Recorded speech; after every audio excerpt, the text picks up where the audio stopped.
Invité du week-end, bienvenue sur ces plateaux. Vous êtes de plus en plus nombreux à attendre ces programmes parce que vous le savez bien, la fois dernière c'était l'ambassadeur de l'Union européenne et ensuite l'ambassadeur de France. Aujourd'hui nous avons le plaisir de recevoir l'ambassadeur de Norvège, Monsieur Yoon Edje. C'est ça. Bonjour Monsieur Yoon. Comment vous allez? Tout va bien, merci. Super. Je suis content et heureux d'être ici. Merci beaucoup, monsieur l'ambassadeur. Je voudrais justement, d'entrée des jeux, vous demander de vous présenter à nos téléspectateurs une petite biographie de vous pour qu'ils puissent vous découvrir. Bon, je m'appelle Jon Øislebo, je suis ici à Kinshasa depuis le début de janvier cette année. C'est la première fois qu'on a un ambassadeur résident norvégien ici. Okay. Jusqu'à présent, on a eu un petit bureau sous l'ambassade de Luanda, à Luanda, mais maintenant on est ici. En RDC. J'ai travaillé, j'ai une carrière de à peu près 30 ans dans le service étranger norvégienne. J'ai travaillé dans, je pense, 7 différents pays. Maintenant, je viens d'Afrique du Sud et avant ça, j'étais à Washington, aux États-Unis. Ah, donc vous aimez beaucoup les pays francophones aussi? Ma première poste, c'était en effet un pays plus ou moins francophone, le Maroc. Mais ça fait 25 ans, ou plus même. Voilà, alors monsieur l'ambassadeur, la Norvège vient d'installer son ambassade en RDC. Peut-on penser que les côtés forestiers, parce que vous aimez beaucoup la forêt, est-ce qu'on peut penser que cet amour de la forêt a milité pour que l'ambassade de la Norvège soit installée au Congo? Oui, bon, l'établissement d'une ambassade ici à Kinshasa est un résultat de deux éléments. Premièrement, l'engagement que nous avons eu depuis des années ici pour réduire la déforestation et sauvegarder le climat. On a donné pas mal d'argent lors de cette période, mais on n'a pas eu une ambassade sur place pour monitorer ces argents.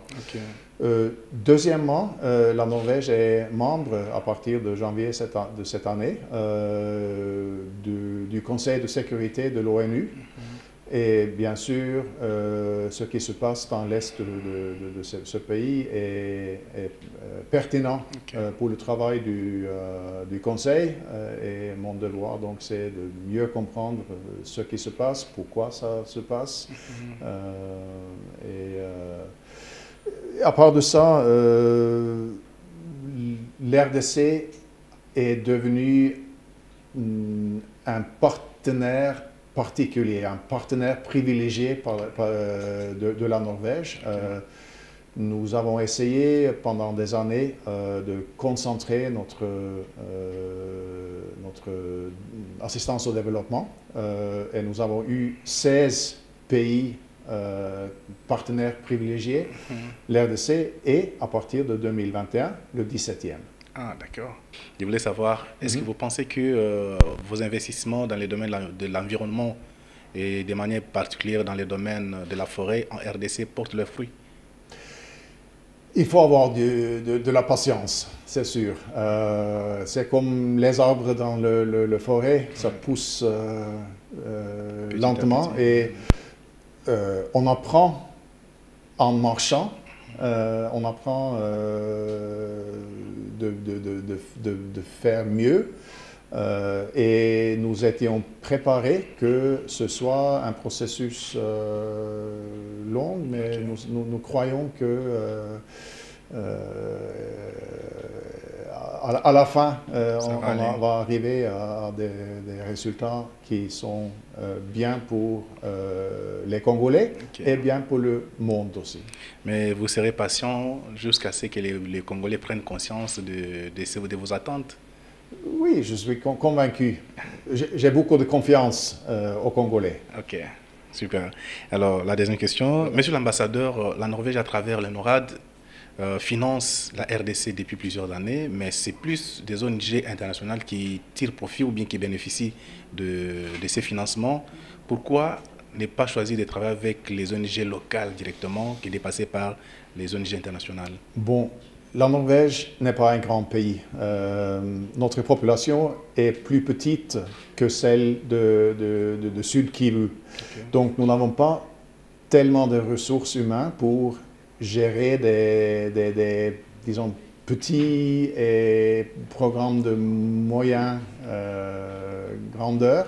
C'est pour ça que nous préférons travailler avec des structures qui existent déjà, okay, comme l'ONU, comme la Banque mondiale, comme des fonds multibailleurs.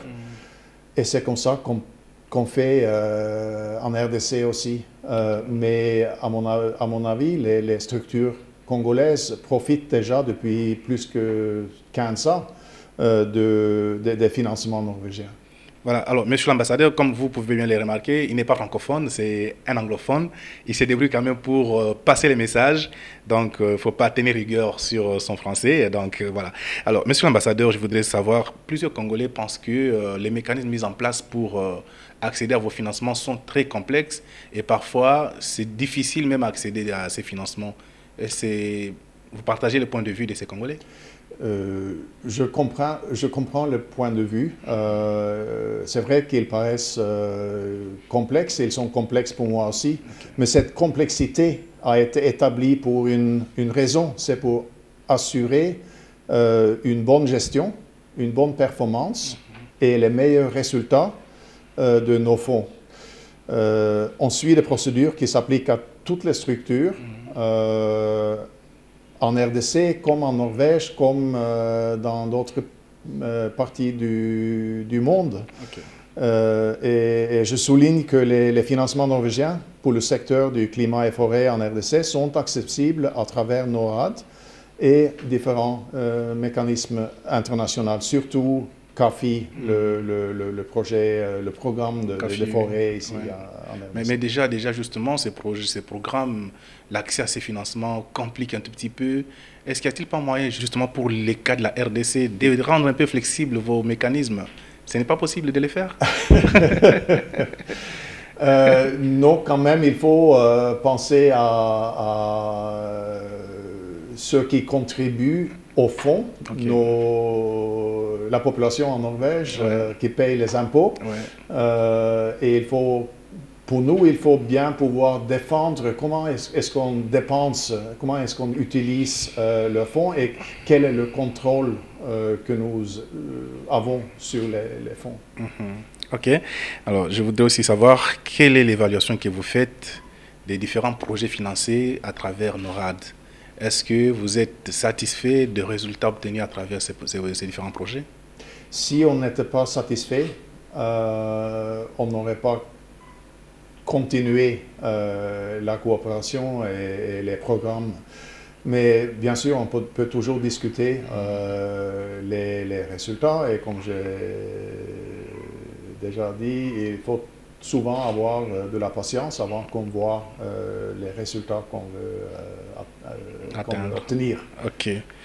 Parce que vous l'avez vous-même dit que c'est une question de patience, parce que les investissements dans le domaine de la forêt demandent à ce que on soit patient. Et effectivement, vous avez dit vous aussi que vous serez patient dans la Norvège. Et il se dégage quand même cette impression-là d'impatience quelque part, parce qu'on s'est dit que la Norvège a investi 200 millions dans les fonds CAFI.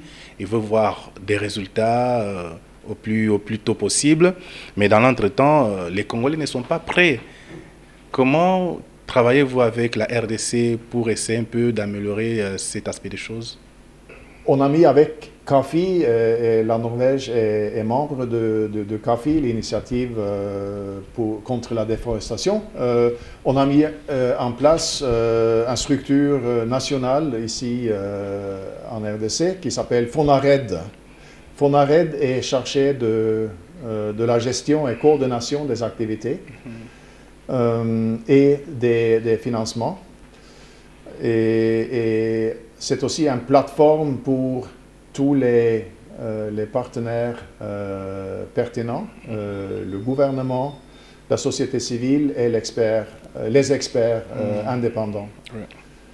Donc il faut engager tous.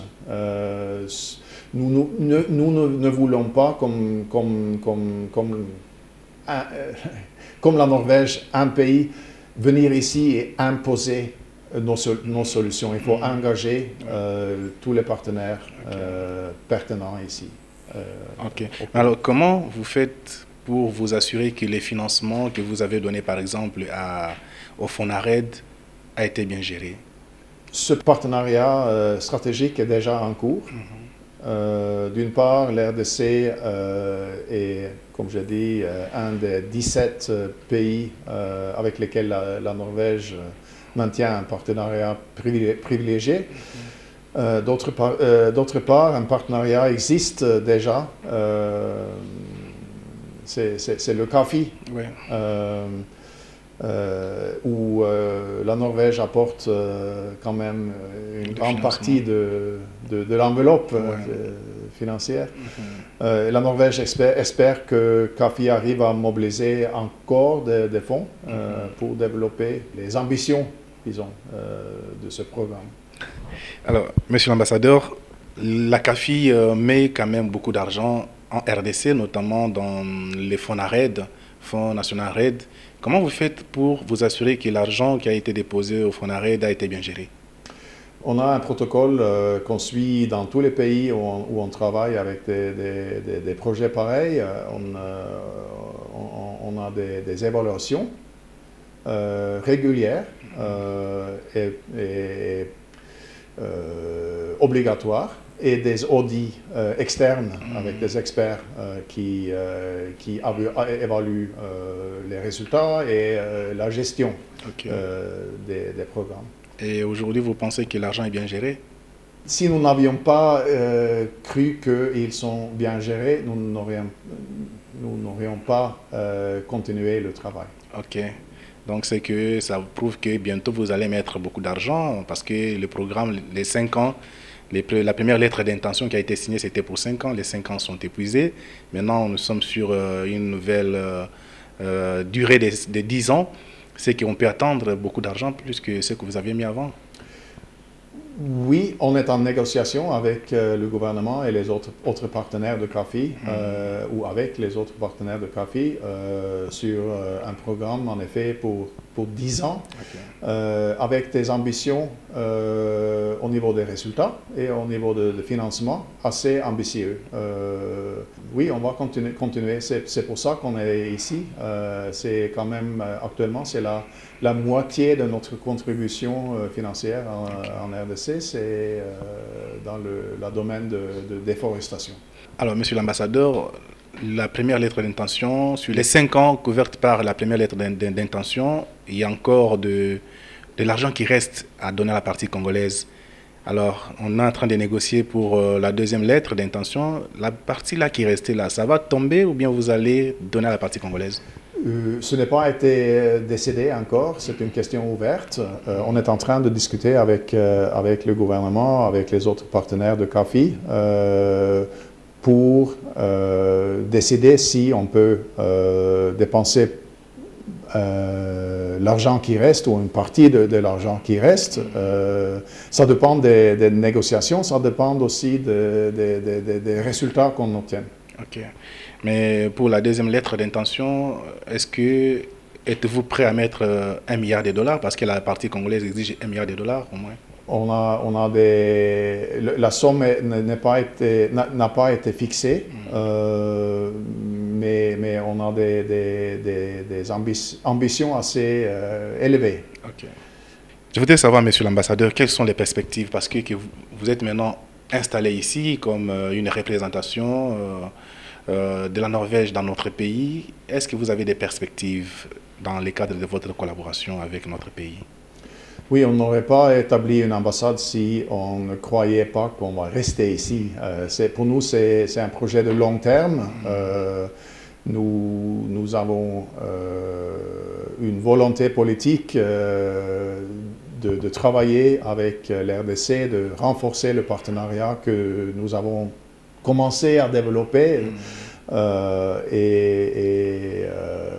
Oui, on va rester ici et on va continuer à chercher des bons résultats au niveau de développement social et économique, au niveau de climat et de forêt, au niveau de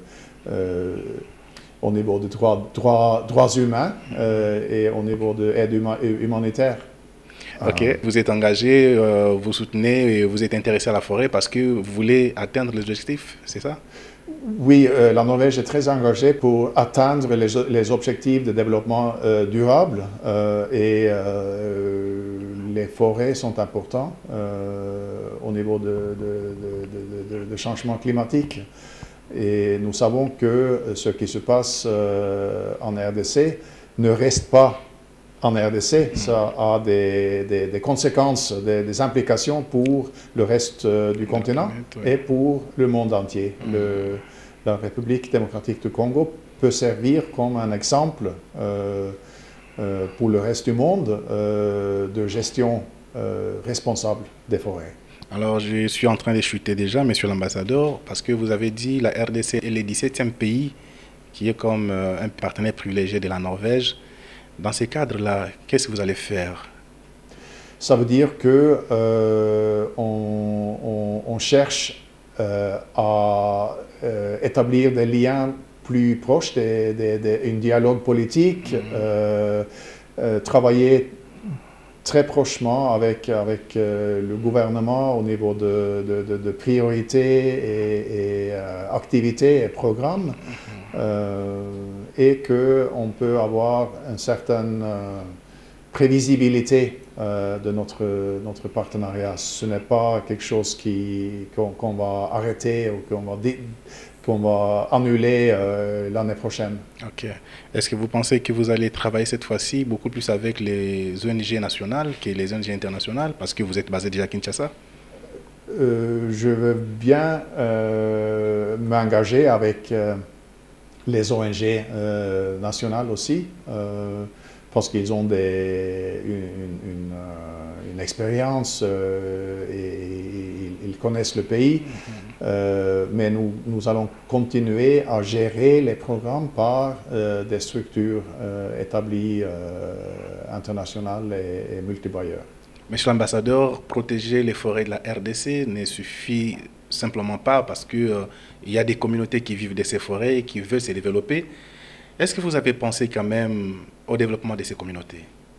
Oui, bien sûr. La protection des forêts, la lutte contre la déforestation est très liée à la lutte contre la pauvreté, à la lutte pour améliorer le niveau de santé dans ce pays.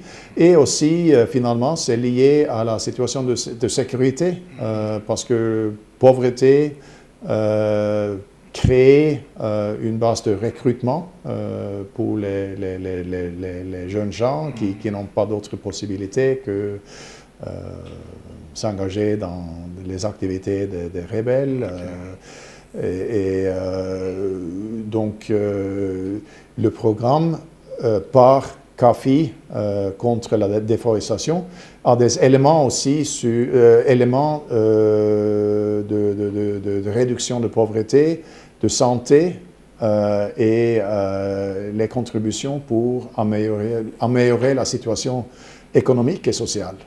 Mais parce que vous parlez déjà de la sécurité, il y a un ambassadeur de l'Italie qui a été abattu il y a quelques jours. Ça vous a dit quelque chose, vous qui intervenez déjà ou qui appuyez les pays pour améliorer sa sécurité? Non, bien sûr, c'était un incident choquant et triste pour toute la communauté diplomatique et tous les partenaires, tous les gens avec lesquels l'ambassadeur d'Italie travaillait. Il connaissait ce pays, il connaissait très bien ce pays. C'est tragique pour tout le monde ce qui s'est passé. C'est un rappel, je pense, pour nous tous que la situation de sécurité n'est pas encore réglée. Ce qui limite nos efforts à éteindre nos ambitions de développement et de coopération, de partenariat.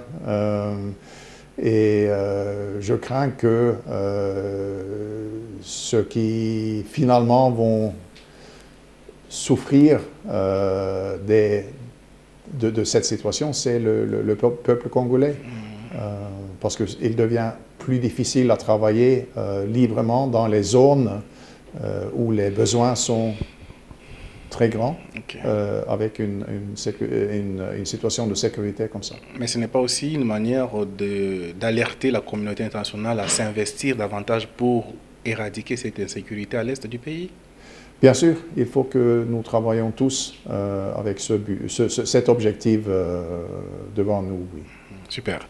Est-ce que vous avez un dernier message à adresser aux Congolais qui vont vous suivre? Que les Congolais doivent être fiers de son pays ce pays a le potentiel de devenir un des plus riches dans le monde à condition que ces ressources soient gérées d'une manière responsable.